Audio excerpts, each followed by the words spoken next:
My absolute favorite stock market statistic of all time is that if you put money into the U.S. stock market as represented by the S&P 500 and held for 20 years, you have never, ever lost money in real terms, meaning after the effects of inflation. Your chances of making money in real terms are 100%. And that includes buying at the absolute worst possible price, at the absolute peak price in 1929, in 1999, right before there are huge crashes. I'm a nervous flyer. I hate turbulence. It never makes me feel good. I always get nervous. God, is the plane going to crash, right? You a little bit of shaking the plane. But then to calm myself down, I remember Bernoulli's principles, Newton's third law of motion, right? The reason that this plane is in the air is because of an airfoil and because of engineering. So once I understood, at least conceptually, why a plane stays in the air, it makes dealing with the turbulence of the plane so much easier because you have a rational basis. I think it's a great analogy for the stock market. The stock market is a voting machine. The popularity, how popular stocks are with the general public or how popular a company is, that determines the short-term price of the stock or the index. Good news comes along, stocks go up. Bad news comes along, stocks go down. That part makes sense. Nobody or very, very few people understand the weighing portion of that over time, the value of a company, the value of a stock, the value of a stock market will march in lockstep with the profits that that company or that index produce for its investors. When you're trying to figure out how long will it take this investment or this thing to double in size given a known growth rate, you can use the rule of 72 to actually get a rough idea of how that works. So the way it works, you take the number 72 and then you divide it by the percentage growth rate that you expect of an investment. And that will tell you in years how long until that thing doubles. Welcome to Catching Up to FI, a podcast on mindset, money, and life for late starters of any age on their journey to financial independence. I'm Bill, and I'm a late starter. I'm Jackie, and I'm also a late starter, and we're your host. We're here to help you on your journey to financial independence, no matter where you're starting. We're going to talk to experts, other late starters, and explore topics related to our mission. Join us as we catch up to FI together. Hello, and welcome back to Catching Up to FI. We're here with my co-host Jackie and a really cool guest today that's going to tell us about why the stock market always goes up. But before we get started, I want to give a couple of shout outs, or Jackie can give one. Jackie, why don't you tell us about our affiliate membership with Amy Caruso? Yeah, I was about to stop you because our girl Amy, who was on a prior episode, first of all, we think she's amazing, but she just started a wonderful membership program for women called Real Talk Finance. So, of course, we wanted to partner with her, right? Because I am in such support of women supporting other women, creating a community to learn about some of these hard personal finance topics. And I cannot think of anyone better than Amy to lead such a program. So she is one of our new affiliates, and we will drop the link in the show notes so you can get all the information about her program. And again, that is Real Talk Finance with Amy Caruso. Yeah, and we also have a promo and an affiliate in our Facebook group, so you can find it there as well. I want to give a quick shout out to Money in the Mattress podcast because our social media maven, Diana Falk, is on a future episode there, and that's with Kim Meinert. So it's a new podcast. We want you to check that one out, especially when Diana's episode drops. Yeah, and Bill, we love new podcasts, so we definitely want to support that podcast. But not only that, Diana is pretty amazing, and she has an awesome story. So be sure to catch that when it comes out. All right. Well, let's get on to our guest today. I got to do a little intro because he may not be familiar to our audience, but we heard him talk at Economy. I read his book, and I knew we had to have him on the show. So Brian Feroldi is a financial educator, a YouTuber, and an author. His mission statement is to demystify the stock market. Brian started investing in 2004 when I was a baby, wasn't doing anything. In the beginning, he had no idea what he was doing and got his teeth kicked in. His returns improved dramatically as his experience and knowledge about the stock market steadily grew. Brian just loves to help other people do better with their investments. He has written over 3,000 articles on stocks, investing, and personal finance for The Motley Fool. In 2022, he wrote his best selling book, Why Does the Stock Market Go Up? Everything you should know or you should have been taught about investing in school but weren't, to explain how the stock market works in plain English. The format is fantastic and is based on a series of questions that we all have about investing. He uses a model business named Best Coffee Company to take us through his book's journey. Morgan Housel, our friend Morgan, who we hope to have on the show someday. So if you're listening there, Morgan, or if anybody who knows him is listening, get us connected so we can have him on the show. He calls this book a simple, no-nonsense, and practical guide to understanding the greatest wealth creation machine of all time. And we'll talk about today why that is. I recently read this book and recommend it wholeheartedly. We're here to demystify why we should be confident that the stock market always goes up. Chapters in this book include stock market basics, going public, valuing a business. How do we do that? How does the market move up and down? Why are stock market crashes and recoveries so important to understand? And then earnings. We need to understand earnings and why they go up and how that affects the fact that the stock market always goes up. He talks about all about compounding and how to avoid those big mistakes that I made all of. Brian, welcome to Catching Up to FI. Bill, Jackie, awesome to be here. Thank you for the warm introduction. Yeah, we're super happy to have you here. It said that you started in stocks in 2004. So how old were you then? I was curious. 22.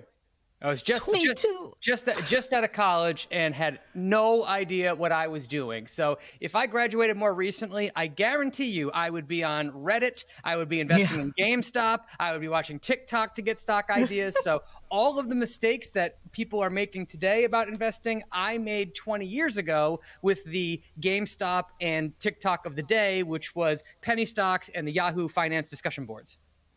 Oh my gosh, how funny. Take us through your story a little bit. This started, I think, a little bit with when you were a golf caddy. Can you tell us some of those stories about your early investing career, the mistakes you made, and how you evolved into your current philosophy?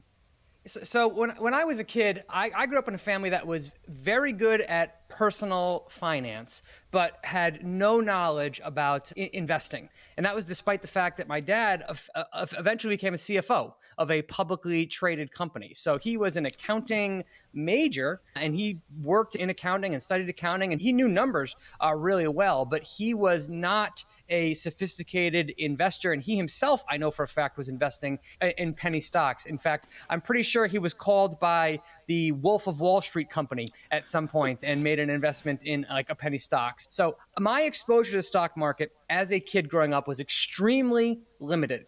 I knew it as the boring part of the newspaper I had to throw away to get to the comics, right? And occasionally I would be listening to the news and I'd hear things about the Dow Jones Industrial Average did blah, blah, blah, blah today, or the NASDAQ reached an all-time high, or whatever it was. But I specifically remember this one time when I was a caddy at a local private golf course. And one day at a tournament, which was during the weekday, at the turn, so after the 9th hole, on the way to the 10th hole, some of the golfers went inside, got like hot dogs, got drinks, and one came out and was like, "You're not going to believe this. The Dow is up over 300 points today." And like the other golfers were like high-fiving each other. They were very excited. I had no idea what they were so excited about. I had no idea what the Dow was. I had no idea what a point was or why it was going up was so good. But I did know, well, this is probably good news for my tip at the end of this because it seems like they're having a good day. So I know that other people that I've talked to have similar experiences where they hear about the stock market or they hear about it mentioned in the news or they hear about Dow Jones, but so few of us are ever taught what the heck those words mean.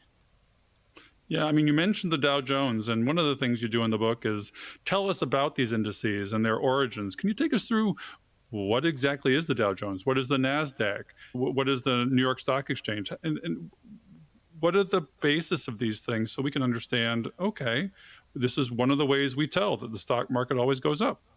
Yep. So I think it's so important to cover these fundamentals as we do. And I think if you understand the history, a little bit about the history of the stock market, these terms all of a sudden make sense. So publicly traded organizations have existed for a couple hundred years.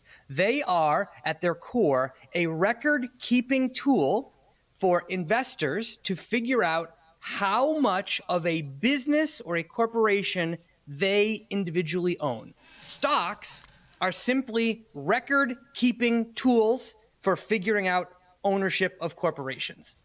That's what a stock is. Now, a stock market is just a place where investors and businesses and bankers get together and they exchange money for corporations or money for shares in stocks. Same way you go to a farmer's market and you exchange money for food with food vendors, you go to a stock market to exchange money for shares in corporations. So stock markets have existed for a couple hundred years now. In the United States, the oldest stock market was founded in actually Philadelphia, but ignoring that for a second, one of the most famous stock market was founded in Lower Manhattan on Wall Street, and that eventually became what is now today the New York Stock Exchange, which is the largest and most liquid stock market in the entire world. And a stock market is just a place where people go to buy and sell shares of corporations with each other. Now, the way that people got information about stocks forever was through newspapers. So every day, what would become the Wall Street Journal would print these tables that would say, here's a company, here's a stock symbol, here's the high of the day, here's the low of the day, the price change, and some basic information about it. Well, in 1896, the editor of the Wall Street Journal, that guy's name was Charles Dow. And he was tired of just printing off these numbers in these rows of tables because he couldn't summarize for his readers what actually happened in the market. Like every day, some stocks were up, some stocks were down, sometimes they're up, down big, but there was no cohesive story that he could tell his readers to help them understand what was happening in the stock market. So Charles Dow got together with his business partner, who was a statistician named Edward Jones, and the two of them came up with a very elegant solution. So they took 12 of the largest and most liquid publicly traded companies of the day, which at the time were industrial companies, industrial meaning chemical companies, railroad companies, rubber companies, etc. And they added up the share price of those 12 companies. And then they divided by 12. Now, what's it called when you add up a whole bunch of numbers and then divide by the number that you added up? It's called an average. Yeah. So in 1896, we gave birth to the Dow Jones Industrial Average. And suddenly, through a very simple manual calculation, Charles Dow could report to his readers what happened in the stock market that day by following the stock price of these 12 companies. Now, this idea of taking a subset of stocks and using them to represent the entire market is called indexing. So this was the birth of the very first index, and that number has been reported every single day since it was created in 1896. And investors and the media look at that number to give the investing community a sense for what happened in the stock market on that day, the past week, the past year, the past decade, the past century, etc. So, Brian, I think we need to call you Professor Feroldi. That was an excellent explanation and a lot of history. So thank you for that. Well, in these days, it's 300 companies. The NASDAQ is about 2,000 companies. And then on the New York Stock Exchange, there's additional thousands. And there's so many indices these days that you've got to understand in your mutual fund or your ETF, what are we exactly investing in? What's the index that it's following so that I know what to track and can compare apples to apples, right? Yeah, absolutely. So the Dow started as 12 companies. And then if you fast forward 30 years from after the Dow being launched, We live in a capitalistic world, and the Dow became extremely popular. It became the thing that people talked about. Well, a company called Standard Statistics said, let's make our own index. Let's do it even better than the Dow can do it. So they launched an index of their own that tracked 233 companies instead of just 12. And then later, Standard Statistics merged with a company called Poor's Publishing, and they changed the name to the Standard & Poor's 500. And that tracked the stock price of 500 companies versus the Dow, which at the time tracked 30, which it only tracks 30 today.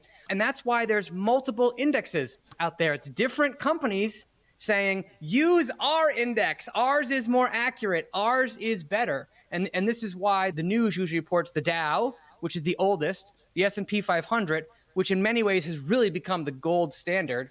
And then a newer index that was created in the 1970s called the NASDAQ, which was an electronic stock exchange, and that tracks all of the companies that track on that new stock exchange. So that's all these words means. They were invented by private corporations as ways to popularize the names of the businesses behind them and give investors a way to track what's happening in the markets.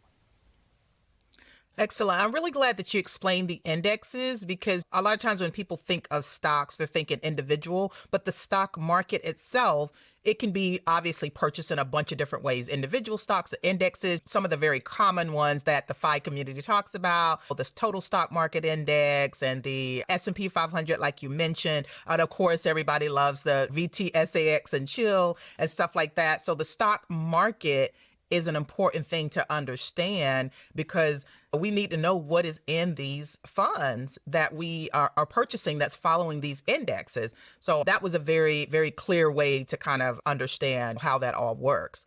Can you tell us now a little bit about volatility? Because people get scared about the fluctuations in these indices and the crashes and the corrections and bear markets. So volatility is scary. And that's why a lot of people don't invest in the stock market and look at it like gambling. So why do stocks go up and down? And why does the stock market go up and down? You're absolutely right. Volatility can be extremely scary. I think it's the reason that people are so scared of volatility is they don't understand it. It was never explained to them what that volatility is, what causes it, and importantly, why you should have a belief that that volatility won't matter in the long term. I like to think about it like flying on an airplane. I'm a nervous flyer. I hate turbulence. It never makes me feel good. I always get nervous. God, is the plane going to crash, right? You a little bit of shaking the plane. But then to calm myself down, I remember Bernoulli's principles, Newton's third law of motion, right? The reason that this plane is in the air is because of an airfoil and because of engineering. So once I understood, at least conceptually, why a plane stays in the air, it makes dealing with the turbulence of the plane so much easier because you have a rational basis. I think it's a great analogy for the stock market. So many people don't understand why stocks go up and down every day, every week, or especially over the long term. So of course, volatility makes them then nervous. Before I understood what the stock market was and how it worked, downside volatility, I think, intuitively makes sense to people. 2020, COVID, world shutting down. It makes sense why the stock market would fall. 2008, right? Banking crisis, people losing their houses, government bailouts. It makes sense why the stock market goes down. What never made sense to me was why the stock market went back up. That was the thing that always perplexed me, and I think that that's the thing that needs explanation. But to answer your question, why is there volatility in the price of a stock or the stock market on a day-to-day basis? The easiest way to understand that is to think of the stock market as a live, ongoing auction. If you've ever been at an auction, you understand how it works. The auctioneer is up there, they have some item for bid, and they're doing everything they can to generate excitement and to get bidders competing against each other. And the more excited the bidders are, the higher the price goes. And if the auctioneer's up there and they're struggling, nobody wants the item, they're doing everything they can to give the item away at a bargain price. So in a very real way, The eagerness of the buyers in the crowd at an auction determines how high the price goes, and the eagerness of the sellers in an auction determines how low the price goes. It's exactly why stocks move up and down every single day. Every single day, there are buyers and sellers of every stock that's publicly traded out there. Some people think, boy, I would love to own shares of Apple, but I want to get it 25 cents cheaper than it's paying today. And there are other people saying, boy, I would be willing to sell my stock in Apple, but I want it to be 25 cents higher than the share price is today. And what happens to the price throughout the day is just matching the enthusiasm of the sellers with the enthusiasm of the buyers. So that's why the marginal price ticks up and down every single day or every single second that the stock market's open. It's just a price is simply a mechanism for matching the eagerness of both sides of the transaction. And that same thing applies to the entire stock market. Sometimes news comes along that spreads broad-based pessimism, right? Investors as a group are less eager in owning stocks. Maybe because the inflation rate is higher. Maybe because the jobs report didn't come out as good as it is. Maybe there's a terrorist attack around the world. Or maybe there's no reason at all. Or maybe there's a new president that's about to step in. A lot of people will look at that. I love to look at these psychological things. So a lot of the words that you mentioned, the temperament of people, the enthusiasm. So there's that psychological side that plays into it a lot. Even on big Wall Street, bad news comes out or they report their earnings and they miss it by a penny and all of a sudden the stock's down 8%. So that's something for us to kind of remember that even with the stock market, there's that emotional component, not just from us, but from the stock market as a whole and all the players that's involved in it. Yeah. Well, Warren Buffett, of course, has a beautiful analogy for here when he's thinking about investing. So let's pretend you live in a house that's worth $400,000. And you have a manic, depressive neighbor that lives right next door to you. And every day your neighbor screams over the fence, I'll give you $425,000 for your house. I'll give you $450,000 for your house. I'll give you $200,000 for your house. I'll give you $700,000 for your house, right? The value of your house is $400K, and this person is out there saying these crazy prices to you. Sometimes they're way over what the house is worth, and sometimes they're way under what the house is worth. Your job as an investor is to know, well, this is the value of my house, and take advantage of the craziness of your neighbor. Sell him overpriced house when it's high and buy from him underpriced house when it's low. That's exactly how you have to think about the market. The price that you see on any given day doesn't match the actual value of the thing that's being traded because of emotions. Yeah, and we talk about that in some ways as the bid-ask spread. And can you explain that a little bit, and why is that important? Yep. So the bid-ask spread is just the price differential that a buyer would be willing to pay for a stock, which is obviously below the current price that it's at, and and there's also a price that is above what the current price is at. The difference between those two things is essentially the gap that exists between what buyers want to buy for and what sellers want to sell for. And sometimes that gap is minuscule, fractions of a penny in terms of publicly traded stocks. But if there's not a lot of buyers and not a lot of sellers, sometimes the gap can be pretty wide. And actually, brokers' jobs in many cases is to take that difference, the bid-ask spread difference, and to smooth it out to make sure that transactions actually happen. That's one of the jobs that they've done historically. But it's just a difference between the eagerness of the buyer and the eagerness of the seller, at least with numbers on it. And Brian, is that how some brokers make their money, between that spread?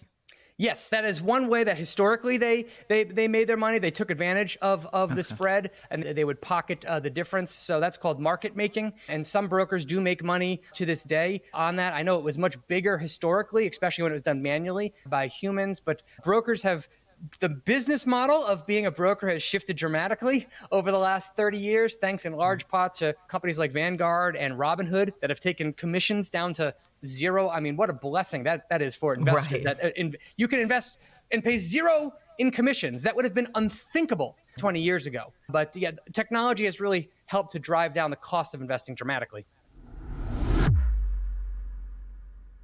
Hey, listeners, we are excited to have Delete Me as a new sponsor of our podcast.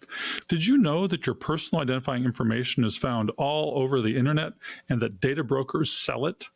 Things like address, phone number, name, and many other things are on there, and we need to have them off. The risks of having your personal information on display are almost innumerable, but here are a few. Number one, you risk being harassed or attacked because of your publicly expressed views, opinions, profession, etc.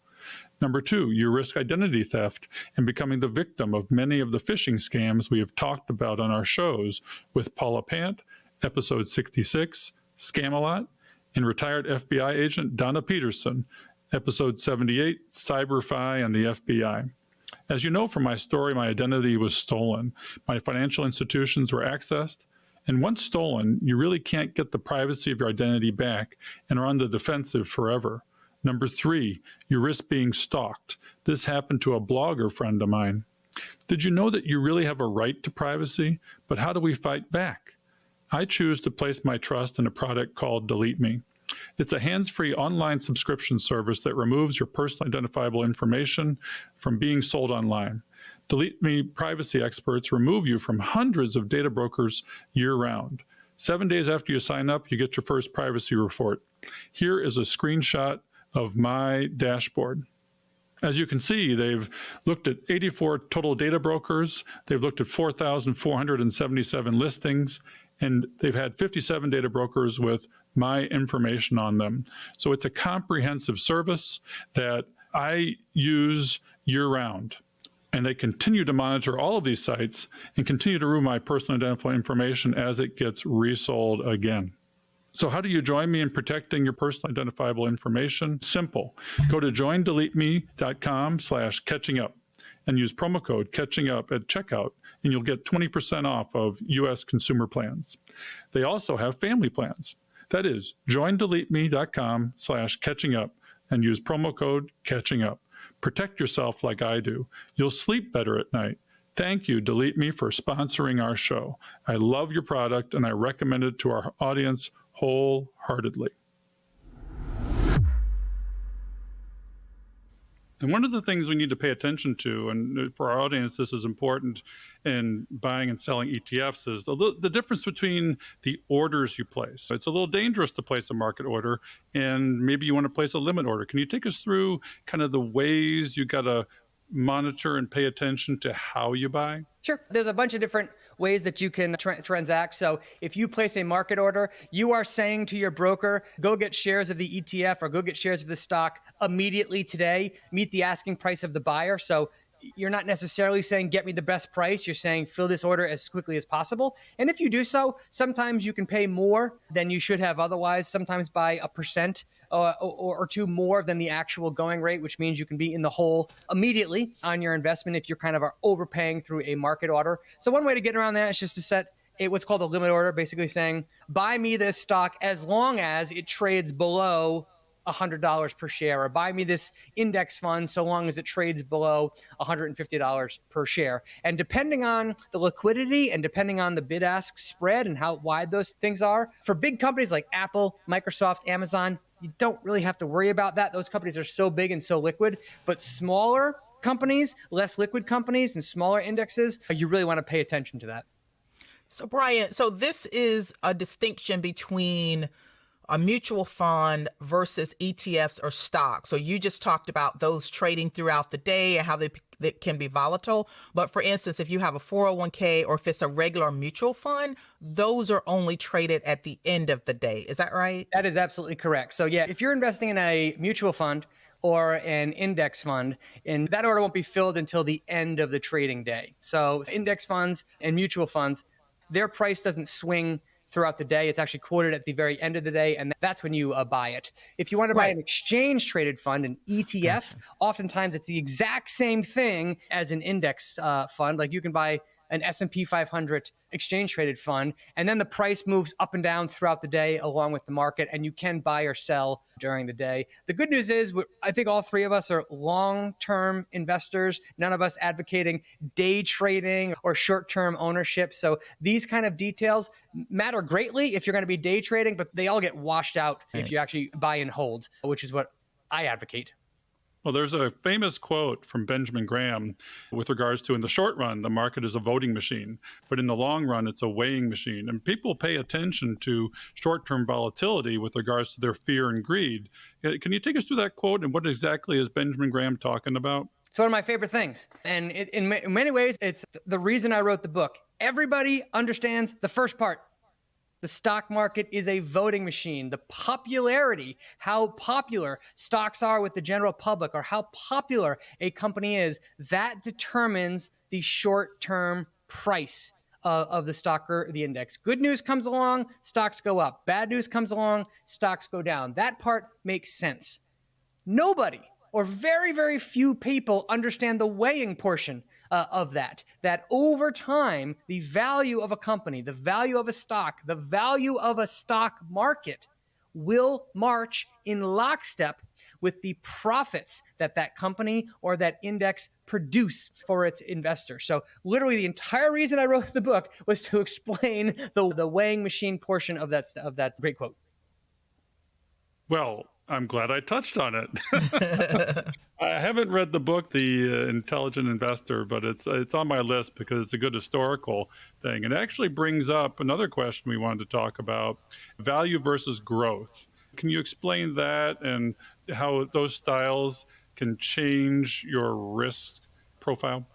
So this was something that was popularized by the big fund sellers over the last plus years. Basically, what they tried to do was categorize stocks. How do you categorize companies at a very broad scale? Well, one way that they came up with was if a company was a growth company, it was primarily trying to grow its revenue. It was trying to grow its profit. That was the primary objective that the company was going after. Companies that are growth companies often trade at a higher valuation. So they trade at a higher price to earnings ratio, if you're familiar with that term, than the broad market. And the other classification of stocks is value stocks. Those companies aren't necessarily trying to grow. Growth is not their primary goal. Their goal really is to maximize profits and use those profits to reward shareholders with stock buybacks and dividends. Now, those are two very broad categories. And of course, it's more of a spectrum on there where some companies are absolutely going for growth and some companies are absolutely going for dividends and buybacks, but there's plenty of gray area in between. But as a general statement, companies that are focused on growth tend to have more volatility associated with them, simply because they have less profits. They often trade at higher valuations, which makes them more susceptible to short-term price swings given changes in investor moods. And as a general statement, value stocks tend to trade at lower valuations, tend to offer higher dividend yields and lower shareholder returns. But in exchange, you tend to get lower volatility because those companies aren't trying to grow. They're trying to really reward shareholders. But those are just two extremely broad classifications that they came up with years ago. And I think those classifications do have some muster to it, but it's not my favorite way of classifying stocks and businesses, although it is a very popular way to do so.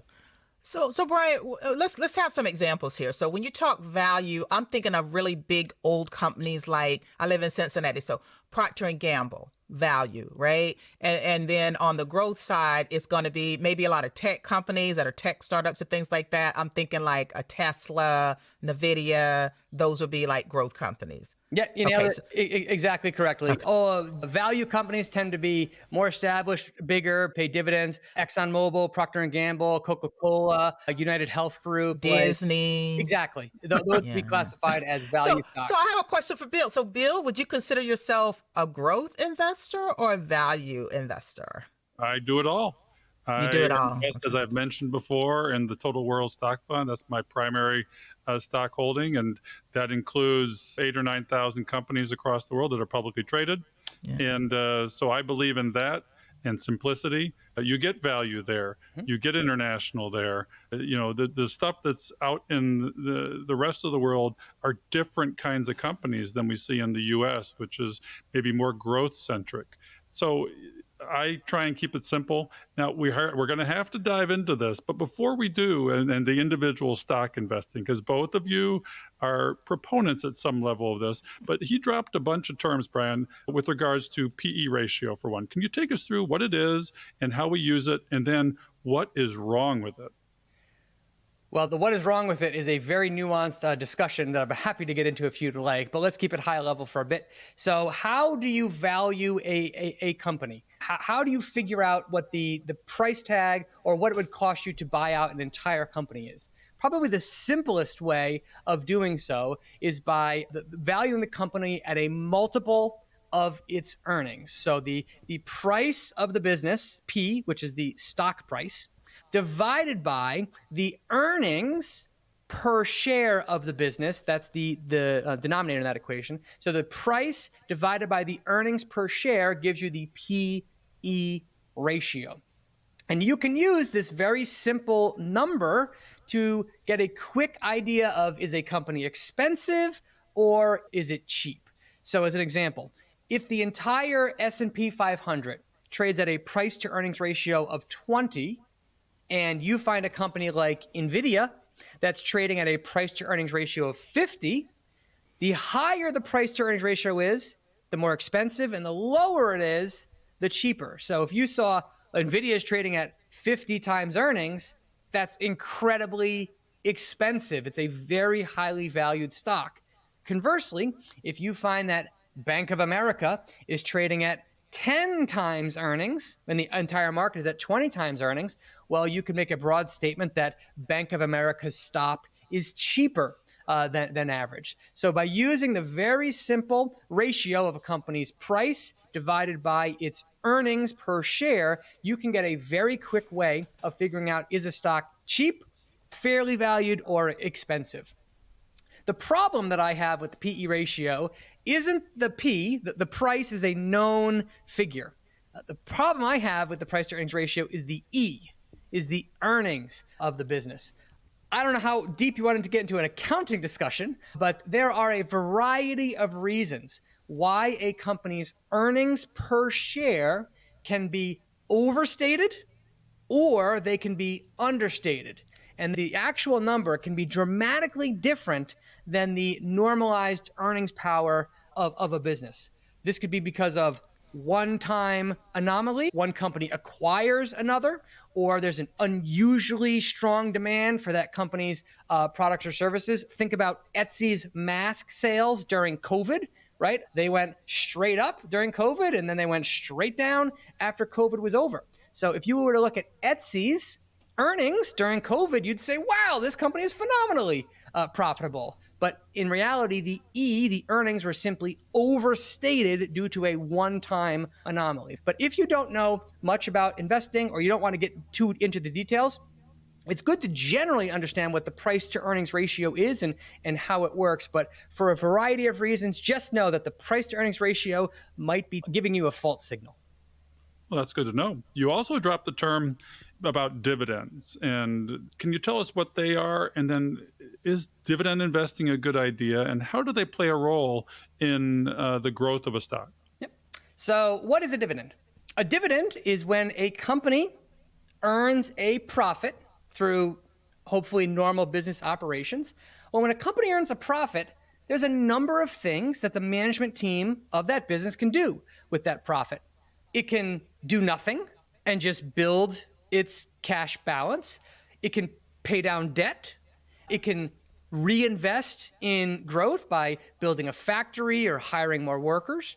It can buy back its stock from the market, so-called stock buybacks. It can make an acquisition, buy out a competitor or adjacent business. Or one other thing that it can do is just say, we don't know what to do with this money. Let's just give it to the shareholders of the business. And when a company takes cash out of its bank account and just give that directly to its owners as a cash payment, that's called a dividend. Now, dividends historically have been a major reason why the stock market has returned about 10% per year over the last 100 years or so. Of that 10% return, if you break that down into its components, about 7% of that 10% return are from capital appreciation. So the stock, the price of the market going up. and compounding on itself, and about 3% of that 10% return are from dividends. So merely the investors getting a dividend that they get and that they can reinvest to buy more of the index. So dividend investing, a lot of investors love dividend investing, and for good reasons.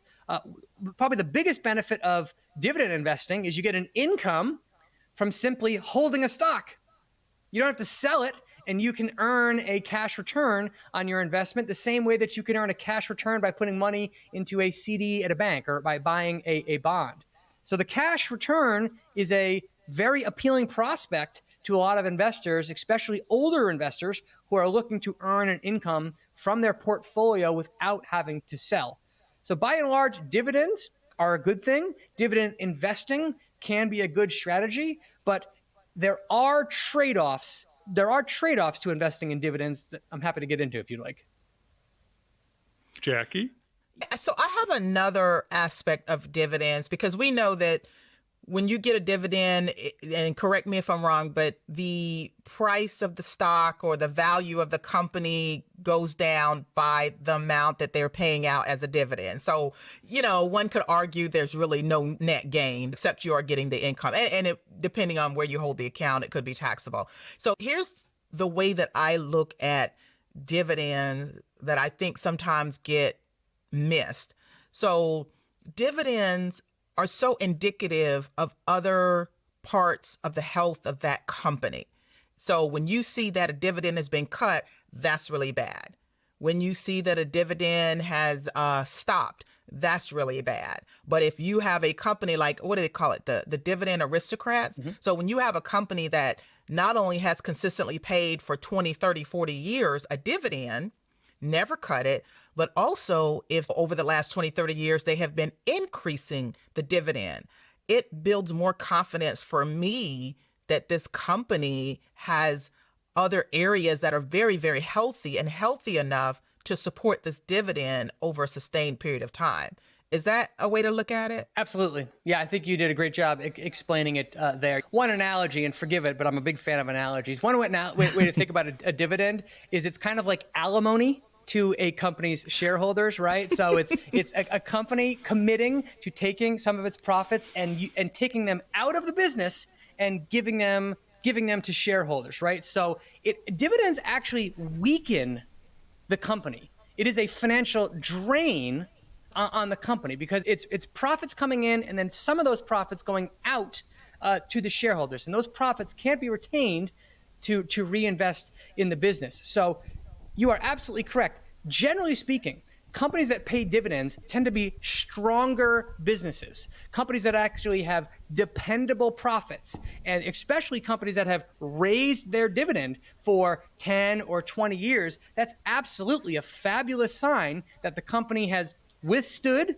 the vicissitudes of the business cycle. So they've gone through ups and downs during that time. They've maintained their profitability throughout the business cycle, and they kept paying, or in the case of the dividend aristocrats, raising their dividends. So it's absolutely a sign of quality company if a company has paid a rising dividend for 25 years, as the dividend aristocrat list has. But it's important to understand dividends are not free. They cost the company money. It extracts resources from the company, and the company is financially weaker because it pays a dividend. Now, as long as the weakness that the company is experiencing can easily be absorbed by the profitability of the company, it's no big deal.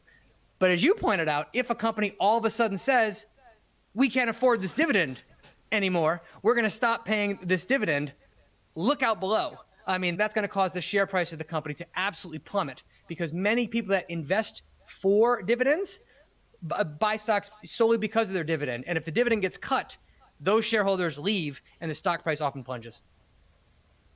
Yeah. Well, and where you hold dividend stocks or a dividend stock index can be important because they're taxed. And if you hold them in a taxable account, they're taxed at ordinary income, right? Yes, it depends on a whole bunch of different factors, but by and large, if you receive a dividend in a taxable brokerage account, that is considered income to you. And depending on your tax rate, you may have to pay a pretty substantial as taxes. Although I'm pretty sure in the United States, if dividends were your sole source of income, which is obviously extraordinarily rare, you could make, I think, up to $80,000 per year in dividends and pay zero tax. So that is something that we should all aspire to, I think, is 80 grand a year in dividends and zero tax bill. And Brian, since you mentioned, we just talked about brokerage accounts versus retirement accounts and taxability and how it might be smarter to have a dividend inside of a retirement account. So you talk a little bit about how, from a tax perspective and even inheritance, how a brokerage account is handled differently than a retirement account? Yep. Great question. So in many ways, a retirement account is just a brokerage account. Those two things are actually synonymous. The only difference between them is essentially the tax designation that you set up ahead of time for that account. So if I went to Charles Schwab or Fidelity or Vanguard or whoever, and I open up a new brokerage account today, one of the first things they're going to ask me is, what type of account is this? Is this going to be a traditional IRA, a retirement account? Is this going to be a Roth IRA, a retirement account? Or is this just a regular taxable brokerage account? And depending on which one I choose, there are rules that I have to follow, and there might be limits that I have to follow. And some accounts have tax advantages over others. But if you just open up a regular taxable brokerage account and you receive dividends in that regular taxable brokerage account, you absolutely have to report those on your tax bill every year, and that would count as income for you, and you'd have to pay taxes on it. But if you open that account as a Roth IRA, which is just the wrapper, same exact thing, you would not have to pay taxes on those dividends because they would be a retirement account. So the knowing the difference between retirement accounts and regular brokerage accounts is absolutely fundamental. Right, and the same thing when you sell any investments inside of those accounts. So with a brokerage account, you're only paying, it's called capital gains if you sell a stock and it went up. So if it's inside a retirement account, you don't have to worry about that tax reporting or anything while it's in there. So if someone has a brokerage account and they sell a stock, how are the taxes treated? So if it's in a retirement account, so a 401k or a traditional IRA, you can buy or sell at will, and there would be no tax consequence to you immediately on those transactions. However, if it's in a regular taxable account, any transaction that you make to sell in particular, if you made money on that, that would trigger capital gains taxes, and you would be liable for those, and it could be short-term or long-term depending on how you held them. So if it's in a regular taxable brokerage account, what you do and the income you receive and the transaction you make absolutely impact your tax bill in the short term. If they're in retirement accounts, so 401ks, IRAs, Roth IRAs, they wouldn't impact your tax bill immediately. They would only affect you in retirement. So, yep, it's critical to understand what kind of account you have set up and what the rules are.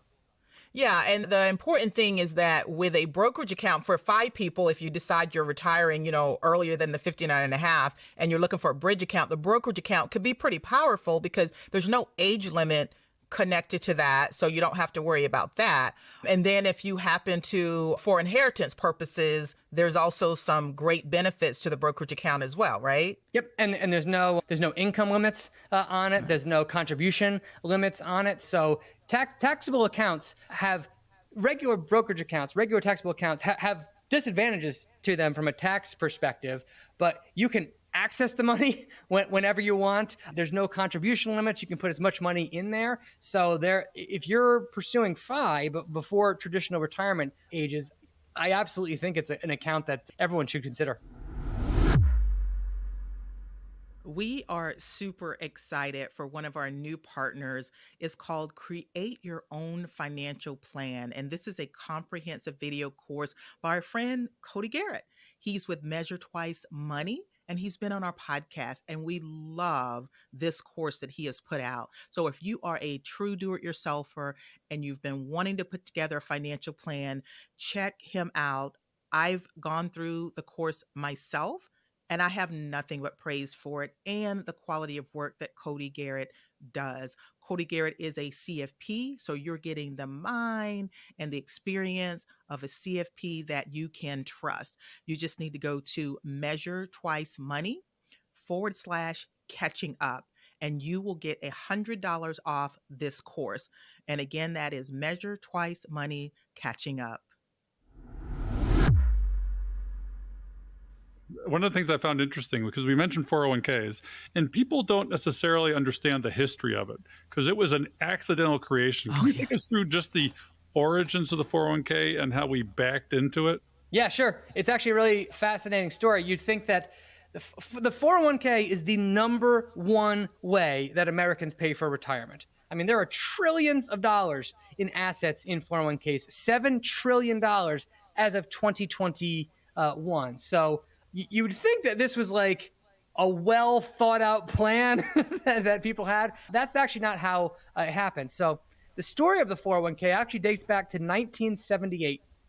That's when Congress made some changes to the U.S. tax code. Specifically, in section 401-K, there was some new language written that said that employees could defer taxes on income that was generated, that was invested in the stock market. Well, an eagle-eyed attorney named Ted Bana was actually reading through those tax changes and saw that and realized that the language was vague enough that it could actually be applied to these things called thrift plans at the time.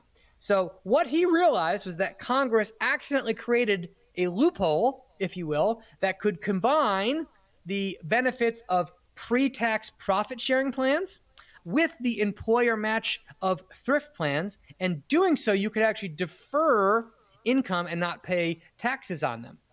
So Ted Bana actually lobbied his own company to set up the very first tax advantage 401k account in 1981. It turned out it was completely legal to do so. And through word of mouth, this plan, this tax savings plan, gradually caught on and it became known as the 401k plan. And over time, it has since grown, like I said, to be the number one way that Americans pay for retirement. And it's all happened through a loophole that Congress put into the changes to the tax code in 1978. And now it's so popular that I'm sure Congress wouldn't dare touch it because it's got so much assets in it and so many Americans are counting on it for their retirement.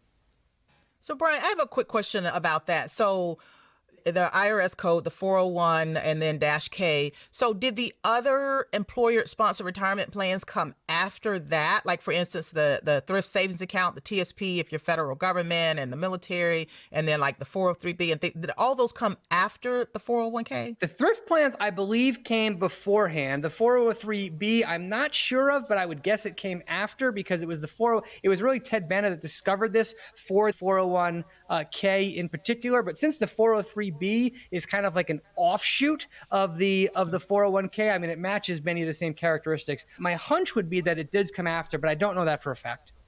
I think Jeff York, who was on our show, knows about that. I think he does. Before. And we should refer our listeners back to our episodes with Jeff York, the wealthy custodian, because I believe he does talk a little bit about the history of the 403B, and I believe it does predate actually the 401k, if I'm not mistaken. There you go. Well, let's go back to that episode, and we'll all learn something again. There's a little bit of a potpourri of questions I want to get to before we come to the end of our show. One of the things that we hear about a lot for people to understand compounding is the rule of 72. And it's a rule of thumb, but can you explain it to us so that our listeners who are just getting into this and want to know how fast does this grow, how does that rule work? Where does it come from and what does it tell us? Yeah, it basically comes from a little quirk in math. And the idea is when you're trying to figure out how long will it take this investment or this thing to double in size given a known growth rate, you can use the rule of 72 to actually get a rough idea of how that works. So the way it works, you take the number 72 and then you divide it by the percentage growth rate that you expect of an investment. And that will tell you in years how long until that thing doubles. So as a real quick rule of thumb, the stock market, the U.S. stock market, represented by the S&P 500, has grown at about a 10% compound annual growth rate for the last 130 years. So if we use that 10% as the expected growth rate going forward. We take 72 and we divide by 10. That comes out to 7.2 years. So that means that on average, you can expect the stock market to double in value every 7.2 years. And of course, we can take that out and compound it. So $1 today invest in the stock market should become $2 in 7.2 years. And that $2 should become $4 in 14.4 years. And that $4 should become $8 in 21.6 years, etc. So depending on how many years you have until you start drawing down your nest egg, using the rule of 72, you can get a rough approximate idea with some back of the envelope math for how much your investment should grow to in time. And this is important to know because people say the 10% for S&P 500, but that's if you're 100% stocks potentially, and people's portfolios have different rates of return. For example, my expected rate of return with my international portfolio is 8 to 9%, which is a little less, but you pay for that with less volatility maybe and more diversity. But people have to look at their own portfolios to understand when they are going to double. Yep, absolutely. So if you go with a more conservative 8% rate of return, then that would be a 9-year roughly time to double. And then you could just play that math out for. But it's just a wonderful little trick to quickly be able to do some mental math to figure out how long it takes something to double. Yeah, and if you're growth leaning like me, it might be more like double in 6 years or 7 years, whatever. It really does depend on your portfolio. So that's a good example. Absolutely. Another thing, and the potpourri of questions I want to ask, because people need to understand this too, and I love how you do your book with all these questions, and there's so many that we got to refer people to your book, but dollar cost averaging is something important to understand. Can you take us through what that is and why it's important? And then can you briefly compare it to that ever-present controversy between dollar cost averaging and lump sum investing? Mm-hmm. So dollar cost averaging is just the idea that you commit to investing a specific amount of money on a predetermined schedule ahead of time. So if you're investing in a 401k, you are actually dollar cost averaging. It's very common, for example, let's just say that you have your 401k set up so that you invest $1,000 every month into a 401k. So every 2 weeks, roughly, $500 would come out of your paycheck that would go and invest in the stock market at whatever price the stock market was trading at. And then 2 weeks later, another $500 would go in. 2 weeks later, another $500 would go in, etc. And because you're committed to investing a set amount of money on a predetermined schedule, what's going to happen is when stock prices are high, your $500 is buying less shares of whatever you're buying because prices are high. And conversely, when stock prices are low, you're buying more shares because prices are low and you're buying with that fixed $500. So dollar cost averaging can be a wonderfully powerful tool for really growing your wealth over time for a number of reasons, but probably the biggest is you don't have to think about, is right now a good time to buy? Should I wait until the market does fill in the blank, falls or goes up or goes down or whatever? Because you're committing to buy no matter what is happening, you are guaranteed to be investing at both the best possible times and the worst possible times, but that dramatically increases your odds of earning the average annual return of the market over time if you're investing in just broad-based index funds. Now, that differs from lump sum investing, which is when you have, let's just say, $100,000 that you want to put into the market.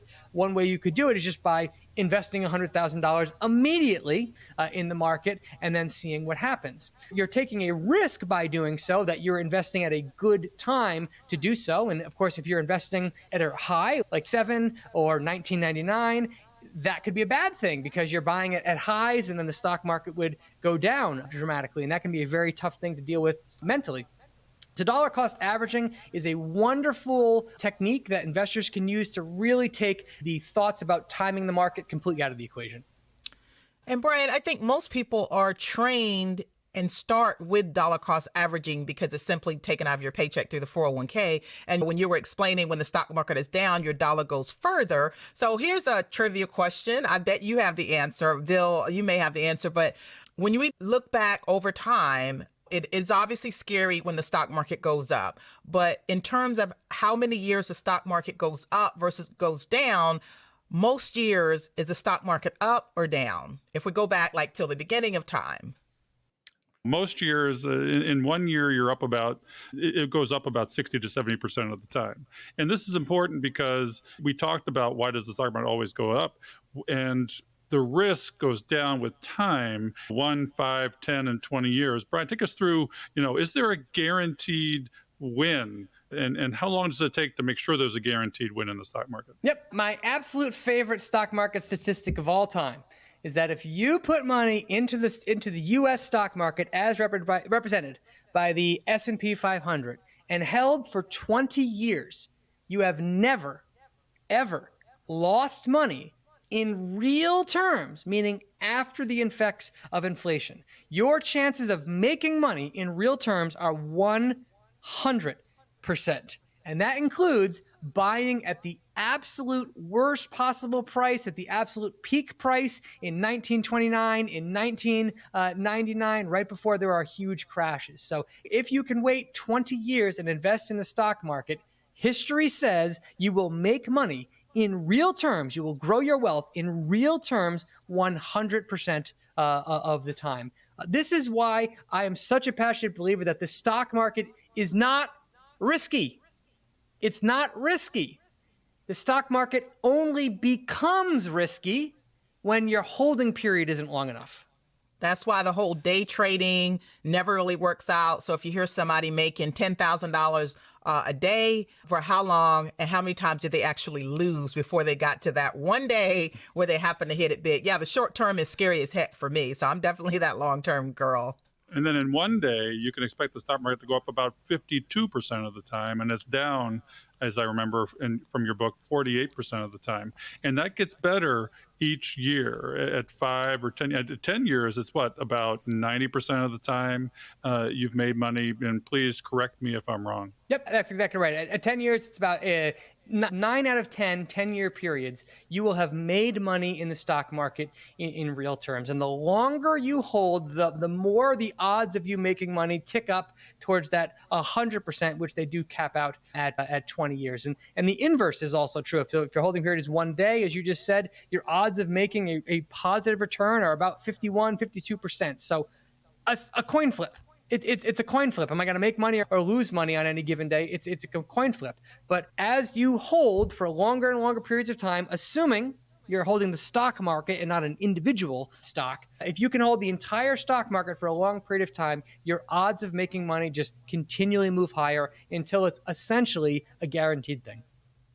Yeah, I think that's really powerful because knowledge is power, so to know and understand, that the stock market is up way more years than it's down and that it's always going to go up. And when you've held it for long periods of time, you said you have a 100% chance if it's a 20-year period. So knowing how the stock market behaves, that is so important and might make it less likely that you'll get fearful and scared enough to sell your stocks or your funds when the market's down. So hopefully the takeaway will be having a little bit more confidence in holding tight when the market is down. Absolutely. Whenever you're not feeling confident, look up the statistics. Study stock market history. It is remarkable what happened in the world over the last 130 years. There was presidential assassinations. There was world wars. There was disruptions. There was pandemics, right? There was horrible things that happened in the world. And yet, if you looked at a long-term chart of the S&P 500, the long-term trend is undeniable, up and to the right. Human progress continues and the stock market continues to move higher, even in horrible things that have happened in the world. So if you're ever feeling stressed or you see something in the news that really has you down, you're worried about your stocks, the answer to me is always the same. Study history and zoom out. Now, we have to pay homage because the two of you are individual stock investors. And you're known for it, Brian. And this is a complex phenomenon. And our late starters want to push the magic button and have a high rate of return. Jackie, Brian, give us your take on should late starters invest in individual stocks, and tell us a little bit how hard it is to research this so that you have the best odds of a win. Well, I'm going to let our guest go first. So, Brian. Yep.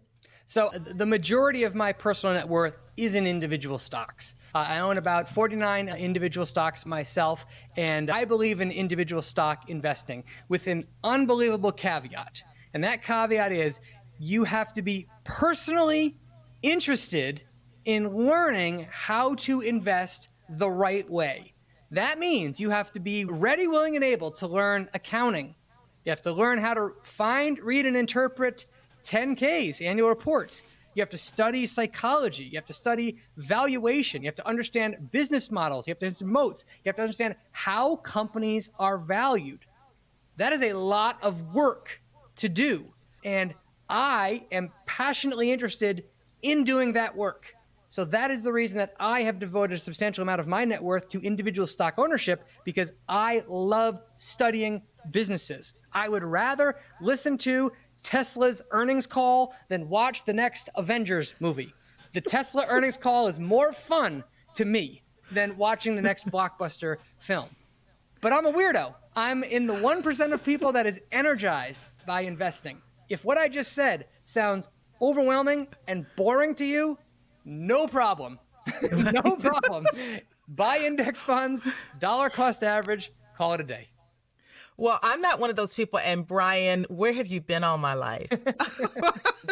So I am passionate about being an individual owner of certain companies. And the way I look at it, well, first of all, we know that it doesn't have to be all or none. So you have a very large percentage in individual stocks. For me, I have an individual stock portfolio, but for me, it's about 15 to 20% of my investable assets. All the rest is in straight up index funds, but I do lean towards growth index funds versus the S&P 500 or the total stock market, like you hear a lot about in the FI community. And I love to listen to annual meetings and shareholder meetings, and I vote my proxy. And a lot of the ways that I learned how to study a stock, it came from in a nonprofit organization called Better Investing. They support investment clubs. So that's how I learned about it. I had so many smart people around me. But here's how big of a nerd that I am. Now, if you're listening, you're not going to be able to see this, but I have a paper certificate that's framed of Berkshire Hathaway stock. B shares, not A shares. A share, I don't know how much A shares are. It's probably cost more than a house. But this is my individual paper certificate. And I wanted to make sure Warren Buffett's signature as a chairman of the board is on that side. That's just how nerdy and proud I am of being an individual owner. Now, I did look it up, and Warren Buffett is, as of 2024, still chairman of the board. But I got this probably over 10 years ago, and there was some broker, I think it was Ameritrade, which is no longer around, they would allow you to purchase a paper certificate. Now, I only did one share that way. I don't want $30,000 sitting in a paper certificate, but that's how nerdy I am. So yes, Brian and I share that love. And I'm like, Brian, out of all the people I know in the FIRE community, I know very few that own individual stocks, that loves to do the analysis and do the work and have that pride in ownership. And they love spending their time doing that. I'm one of those people. You're one of those people. So that's great. So sorry, Bill, we kind of put you in the middle there. You're like, what are these two nerds doing? Well, that's okay. I do own Berkshire Hathaway because I like Warren Buffett. His portfolio is more value, and it's kind of a mutual fund in its own way, very concentrated risk. So I look at what he does as a mutual fund.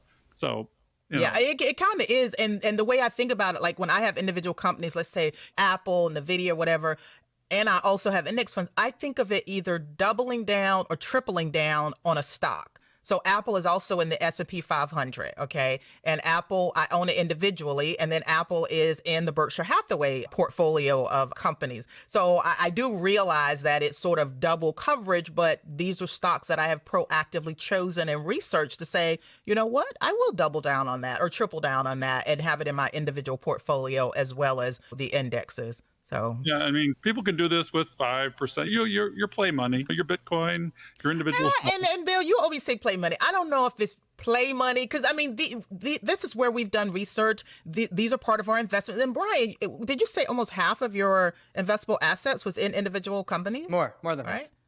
Yeah, so that's not play money. And for me, even my 15 or 20%, that has gotten slightly greater growth than my straight up index fund. So I wouldn't want to just lose it. And so I am, of course, very careful with what I pick.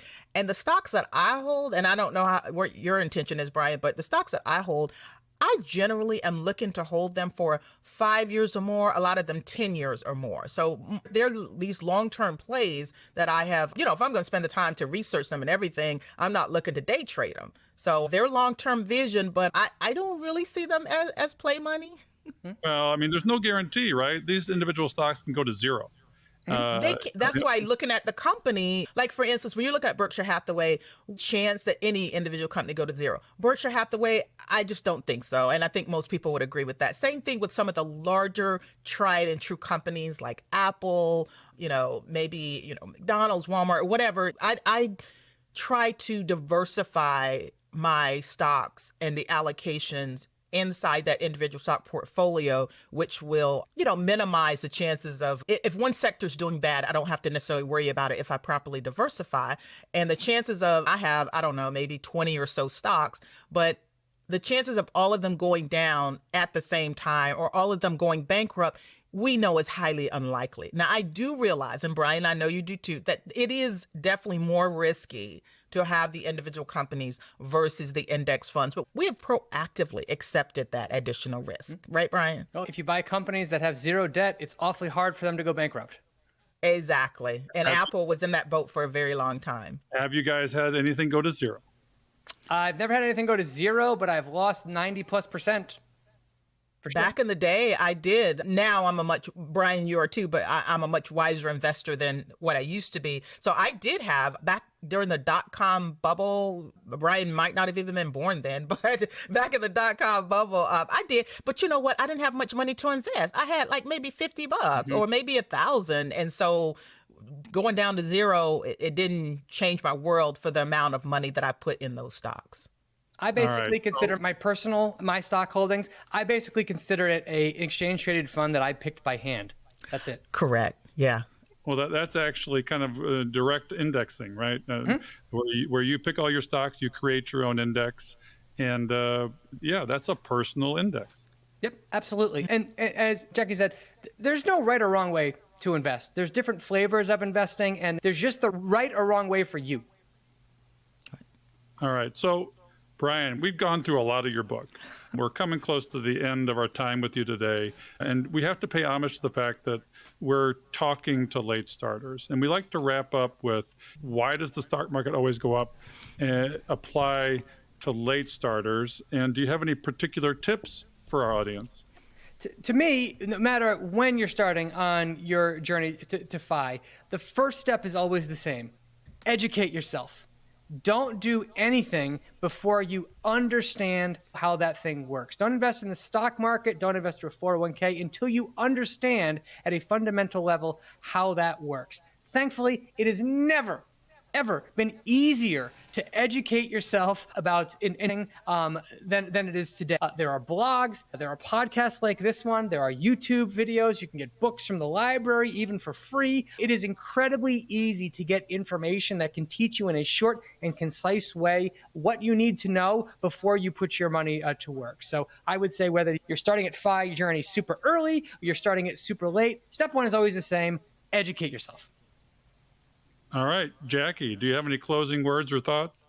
Just that I think Brian's my new best friend. So no, we loved so much having you today. And like I said, I don't find a lot of people in the FI community that talk about individual companies, individual stocks from a very intellectual and historical way that you do. So I think our listeners got so much value from understanding how the stock market works, and more importantly, why the stock market goes up.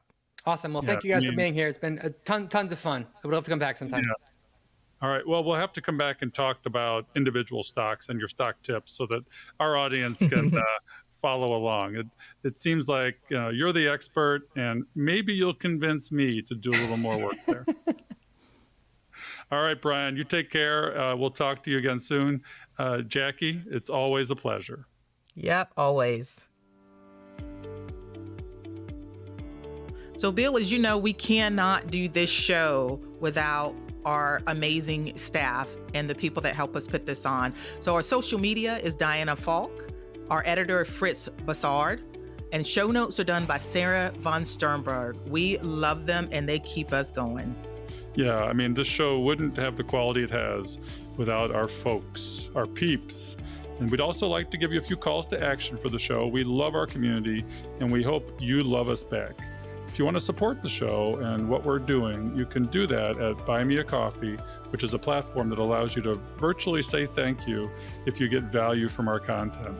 The link is in the show notes, or you can head over to our website at catchinguptofy.com and click on the Support the Podcast tab at the top right. We hope you've enjoyed this episode of Catching Up to Fi.